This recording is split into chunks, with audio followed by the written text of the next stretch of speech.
Hello, everyone, and welcome back to the English Learning Podcast. I'm Jason, your host, and today we have an exciting and important topic to discuss. Fluency is a habit, not a skill. That's right, Jason. A lot of English learners think that fluency is some special talent or skill that only a few people have. But in reality, fluency is something you build over time, just like any other habit in life. Exactly, Julia. And today, we're going to break that down for our listeners. We'll talk about why fluency is a habit, not just a skill, and how small daily actions can help you become a confident English speaker. And trust me, if you've been struggling with speaking English, feeling stuck, or thinking that you're just not good at languages, this episode is for you.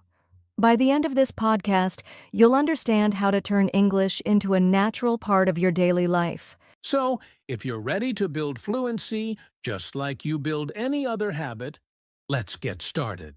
So, let's start by understanding what fluency really means. Julia, when someone says, "I want to be fluent in English," what do you think they actually mean? Well, Jason, most people think fluency means speaking perfectly without mistakes. But that's not really true. Fluency is about speaking smoothly and naturally, even if you make small mistakes. It's about expressing your thoughts without too much hesitation. That's a great point. Fluency isn't about speaking perfectly. It's about speaking comfortably. And that's why we say fluency is a habit, not just a skill. Right. Think about when you first learned to ride a bike. At first it felt difficult, you wobbled and maybe even fell a few times. But the more you practiced, the smoother it became. Now you don't even think about balancing. You just ride. I love that example. The same thing happens with English. At first, it feels unnatural, and you have to think about every word. But with enough practice, speaking becomes automatic, just like riding a bike. And here's something interesting. Fluency is not just about speaking. It's also about listening and understanding quickly. When you build the habit of hearing English every day, your brain starts processing words faster, and speaking becomes easier. That's so true. When we hear a language regularly, we start to recognize patterns and phrases without even realizing it. And the more we're exposed to English, the more natural it becomes. So, to sum it up, fluency isn't about being perfect. It's about being consistent. The more you practice, the smoother and faster your English will be. Exactly. And that brings us to an important question. Why is fluency a habit, and not just a skill? We're going to break that down in the next section, so stay with us. So, Julia, we just talked about what fluency really means. Now, let's go deeper. Why do we say fluency is a habit, and not just a skill? That's a great question, Jason. A lot of people believe fluency is something you either have or don't have, like a special skill. But the truth is, fluency isn't something you just learn once. It's something you develop through daily practice. That's why it's a habit. Exactly. Let's compare it to something like exercising. If you want to be fit, you don't just go to the gym once, right? You have to exercise regularly to stay in shape. Yes, and it's the same with English. If you only practice once in a while, you won't see much improvement. But if you make English a part of your daily routine, it becomes natural just like any other habit. I love that comparison. Here's another one. Brushing your teeth. You don't think about it, you just do it every day because it's a habit. Imagine if speaking English was just as automatic as brushing your teeth. That's a great example, Jason. When something becomes a habit, you don't have to force yourself to do it. You just do it naturally. And that's how fluency works. The more you practice, the more effortless it becomes. But here's the problem. Many English learners treat fluency like a big goal instead of a daily habit. They say, "I'll study English for 2 hours on Sunday," but then they don't touch English for the rest of the week. Yes, and that's like saying, I'll go to the gym once a month and expect to get strong. It doesn't work like that. The key is small, consistent actions every day. Absolutely. Just 10 to 15 minutes of English every day is more powerful than studying for 3 hours once a week.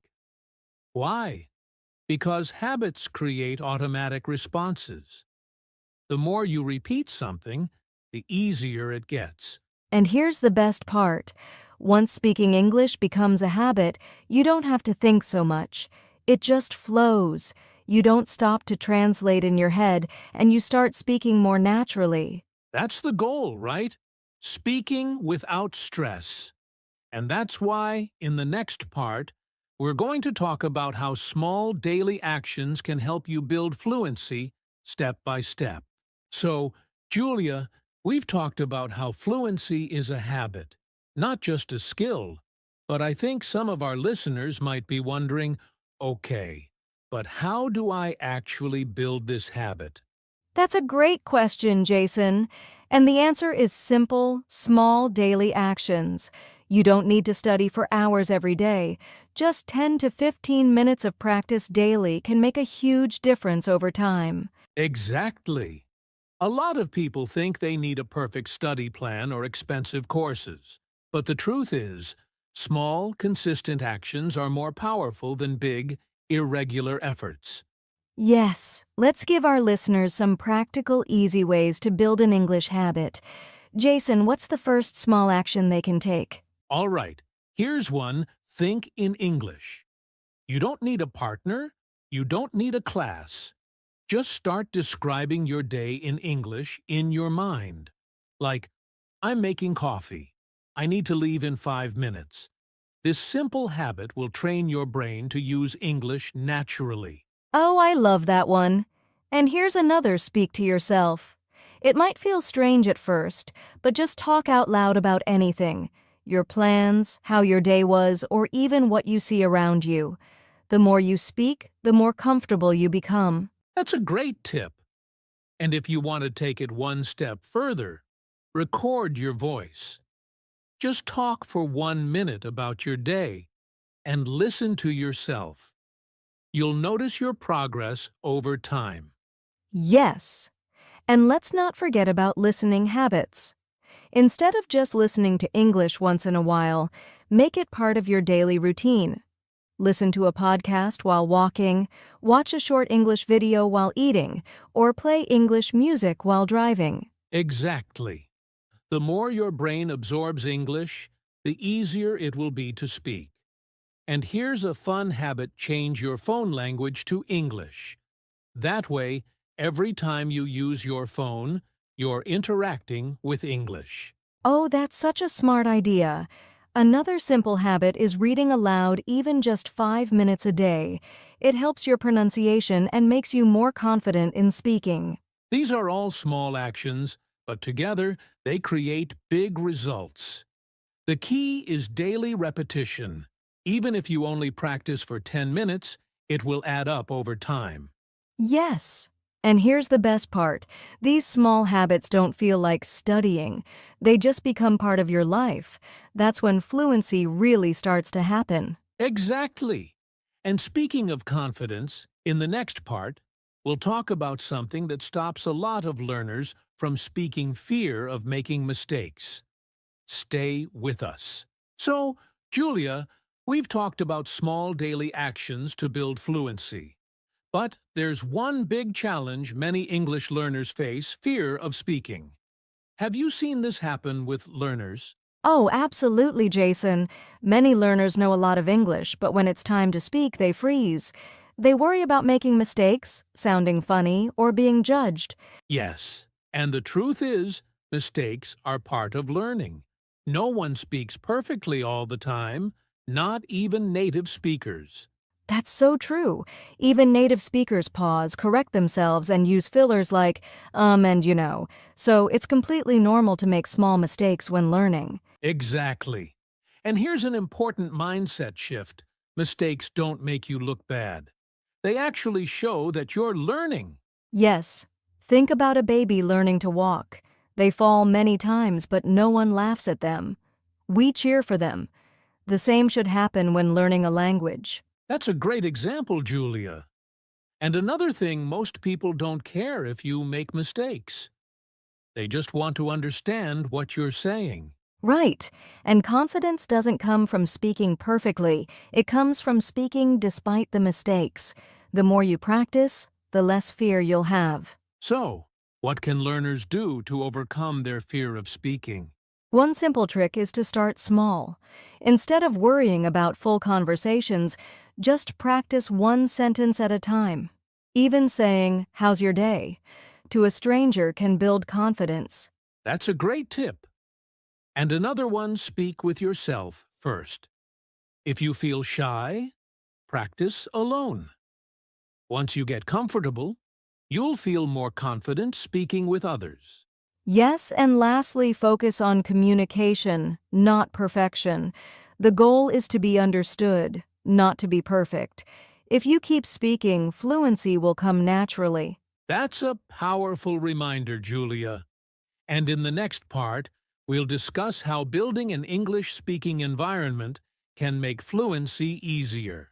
Stay with us. So, Julia, we've talked about breaking the fear of speaking. But here's another important question. How can learners create an environment where English feels natural, even if they don't live in an English-speaking country?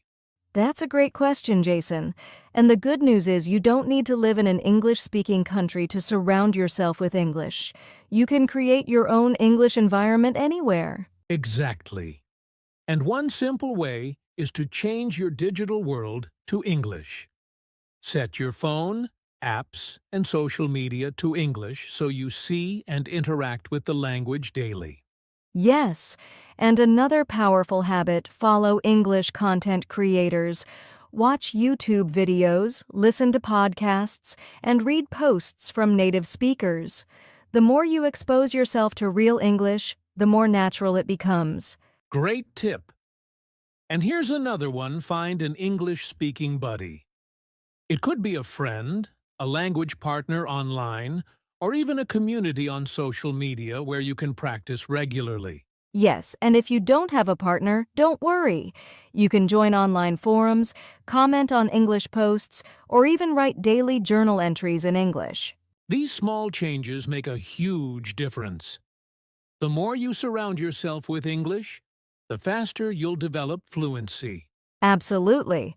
And next, we're going to talk about something that keeps many learners stuck: the importance of consistency and patience. Stay with us. All right, Julia, we've talked about fluency being a habit, not just a skill. So, how about we challenge our listeners to put everything into action? I love that idea, Jason. Let's introduce them to the 21-day Fluency Habit Challenge. Here's how it works. It's simple but powerful. For the next 21 days, do at least one small English activity every day. Just 10 to 15 minutes is enough. Yes, and to make it easier, here are some options. 1. Think in English for 5 minutes. 2. Speak aloud to yourself about your day. 3. Watch or listen to something in English 4. Write a short journal entry in English 5. Have a short conversation in English, even if it's online. The goal is to make English a daily habit. No pressure, no perfection, just consistent practice for 21 days. And after 21 days, you'll notice something amazing: fluency will feel easier. Your confidence will grow, and English will start to feel more natural. So, are you ready to take the challenge? If you are, start today and let us know how it goes. So, are you ready to take the challenge? If you are, start today and let us know how it goes. Good luck, and coming up next, we'll wrap things up with our final thoughts. Stay with us. All right, Julia. We've covered a lot of ground today. From understanding fluency as a habit, to breaking the fear of speaking, building your own English environment, and even taking on the 21-day Fluency Habit Challenge. Absolutely. And the key takeaway here is that fluency doesn't happen overnight. It's a journey that takes time, practice, and consistency. Exactly. So, we challenge you to start today. Commit to small daily actions for 21 days and watch your confidence and fluency grow. And don't forget to subscribe, like, and share this podcast with others who are on their own English learning journey. We'd love to hear about your progress and thoughts, so feel free to comment or reach out. Thanks for listening, and we'll see you in the next episode of the English Learning Podcast. Keep practicing and keep improving your fluency one day at a time.